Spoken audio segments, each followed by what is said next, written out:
Hello दोस्तों, welcome to Python experts. मैं आपका दोस्त कृष्णा संजय। अब देखेंगे कि फोर के साथ हम लोग एल्स ब्लॉक का यूज़ कैसे कर सकते हैं करके। ये नया चीज़ है जहाँ हम लोग क्या देखेंगे, for loop with else block. ठीक है, इसका यूज़ हम लोग कब करते हैं। सपोज एक फोर लूप को एक लिस्ट के साथ इटरेट करा रहे हैं। फोर इंडेक्स इन लिस्ट है मेरा, जहाँ पे 2, 5, 10, 15 ये मेरे लिस्ट के एलिमेंट है। ये जस्ट एग्जांपल दे रहा हूँ, ठीक है। और मुझे इस लिस्ट में जो भी वैल्यू 5 से डिविजिबल है उसे फाइंड करना है, ठीक है। तो उसके लिए मैं क्या करूँगा, इंडेक्स मॉड्यूलो ऑपरेटर 5 से डिविजिबल, ठीक है, इसलिए मैं 5 यूज़ किया और 0 यहाँ पे यूज़ किया। प्रिंट किया, क्या बोलूँगा यार, स्ट्रिंग फॉर्मेट का यूज़ करके ये जो इंडेक्स है इज डिविजिबल, ठीक है। और नहीं हुआ तो मैं क्या बोलूँगा इसको, एल्स तो नॉट फाउंड करके, नॉट फाउंड करके मैं बोल दिया। क्लियर है ना। ये वाला, ये लिस्ट दी है उसे, लिस्ट भी क्योंकि सीक्वेंस है, आपको बताया था मैंने। तो अब मेरे को यहाँ क्या फाइंड करना है कि कौन सा एलिमेंट 5 से डिविजिबल है। तो इसलिए मैंने ये मॉड्यूलो ऑपरेटर का यूज़ करके यहाँ इक्वल टू 0 होगा तब ये कंडीशन में आएगा करके बोला, नहीं तो नॉट फाउंड बताना चाहिए।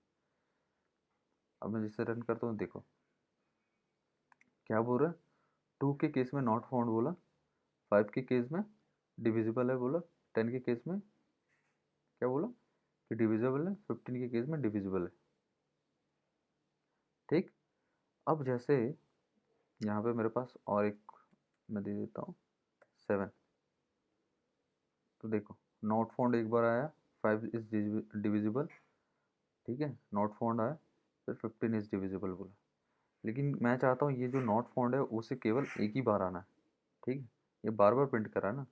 अभी यहाँ पे मैं और एक जैसे कि मैं यहाँ पे 9 दे देता हूँ जो कि 5 से डिविजिबल नहीं है, तो मेरे को ये 3 नॉट फाउंड करके आएगा।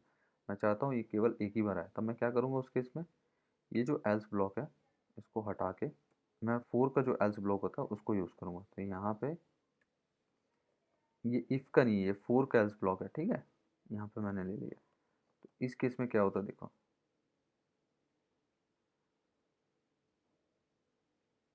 देखो ये 5 के लिए काम किया और 15 के लिए काम किया, क्योंकि 4 लूप के अंदर में था पहले, तो इसलिए वो नॉट फाउंड बोल रहा था, ठीक है। अब मुझे वो सिंगल टाइम चाहिए था, इसलिए मैंने उसे एल्स पार्ट में लेके गया, यहाँ पे प्रिंट नॉट फाउंड करके बोल दिया, ठीक। तो देखो एल्स ब्लॉक का यूज़ करने से क्या हो गया, मुझे इस जैसे यहाँ पे 2 टाइम्स आ रहा था ना नॉट फाउंड, तो वो ना शो करके मैं डायरेक्ट उसे सिंगल टाइम उसे शो कर दिया यहाँ पे एल्स ब्लॉक में लिखने के कारण।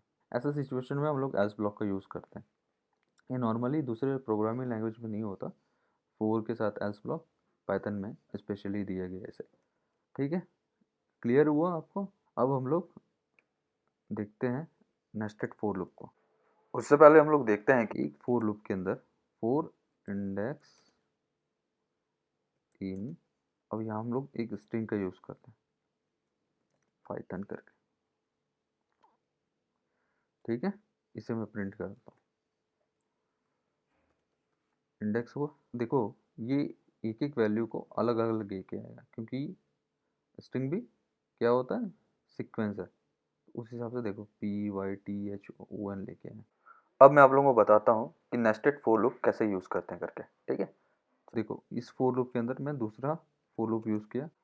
अब इस फोर लूप को मैं एक लिस्ट के साथ इटरेट करूँगा, जहाँ पे लिस्ट के एलिमेंट कुछ इस तरह से होंगे, 1, 2, 3 तक के, ठीक है। यहाँ मैंने स्ट्रिंग लिया, यहाँ पे लिस्ट लिया, ठीक है। अब देखो ये जो प्रिंट मेथड है मैंने इस लूप के अंदर लिया, तो ये जो बाहर का जो मेरा लूप हुआ इसे मैं आउटर लूप बोलूँगा, ठीक है। ये क्या हुआ मेरा आउटर लूप, और ये क्या हुआ मेरा इनर लूप, ठीक है। तो ये जो प्रिंट मेथड किसके लिए काम करेगा, इनर लूप के लिए काम करेगा, ठीक है। अब मैं जैसे इसे रन करता हूँ तो देखो क्या होता है, हम लोगों को केवल इंडेक्स दिख रहा है, मैं यहाँ चाहता हूँ नम भी दिखे करके, ठीक है। अब देखो क्या होता है, फर्स्ट आउटर लूप एग्जीक्यूट होगा जिसका फर्स्ट एलिमेंट p है। अब जब तक इनर लूप 1 2 3 ख़त्म नहीं हो जाता तब तक वो सेकंड इटरेशन में नहीं जाएगा आउटर लूप, है ना? क्योंकि फर्स्ट मुझे इनर इटरेशन ख़त्म करना है। तो देखो यहाँ से आपको क्लियर होगा। अभी आउटर लूप का फर्स्ट एलिमेंट क्या है? पी है, पी रहा। फिर इनर लूप के अंदर आया, इनर लूप का फर्स्ट एलिमेंट क्या था? 1। सेकेंड टाइम क्या हुआ? 2। थर्ड टाइम क्या हुआ? 3। Second time 2, third time 3। तो आउटर लूप अब जब तक अपने सेकेंड एलिमेंट के पास नहीं जाएगा जब तक कि इनर लूप कंप्लीट ना हो जाए हर बार, ठीक है? देखो फिर y के पास आया, फिर से 3 टाइम उसको इनर लूप एग्जीक्यूट हुआ। t के पास आया, फिर से इनर लूप एग्जीक्यूट हुआ 1 2 3 टाइम्स। फिर h के पास आया, फिर इनर लूप एग्जीक्यूट हुआ 1 2 3 टाइम्स। o के पास आया, फिर इनर लूप एग्जीक्यूट हुआ 1 2 3 टाइम्स, है ना? सेम n के लिए भी 1 2 3 टाइम्स। तो इस तरह से आपका नेस्टेड लूप काम करता है। तो नेस्टेड लूप क्या हुआ? लूप के अंदर लूप को एग्जीक्यूट करना नेस्टेड लूप कहलाता है। आप लोगों को क्लियर है दोस्तों? For loop, nested loop. अब दोस्तों, यदि आपको हमारे कोर्स डिटेल्स और कॉन्टैक्ट डिटेल्स के बारे में जानना है तो प्लीज़ विज़िट कीजिए हमारी साइट पे। जो साइट का लिंक है उसे मैंने यहाँ पे दिया है, प्लस डिस्क्रिप्शन में भी मेंशन किया हुआ है। और एक बात, यदि आपको मेरी यह मेहनत पसंद आ रही है तो प्लीज़ लाइक कीजिए, सब्सक्राइब कीजिए और कमेंट कीजिए। और यदि नहीं पसंद आ रही है तो प्लीज़ फीडबैक दीजिए कमेंट के थ्रू, जिससे कि मैं अपने आगे के वीडियो में उसे इम्प्रूव कर सकूं। सो दोस्तों, थैंक यू और हमेशा की तरह गॉड ब्लेस यू ऑल।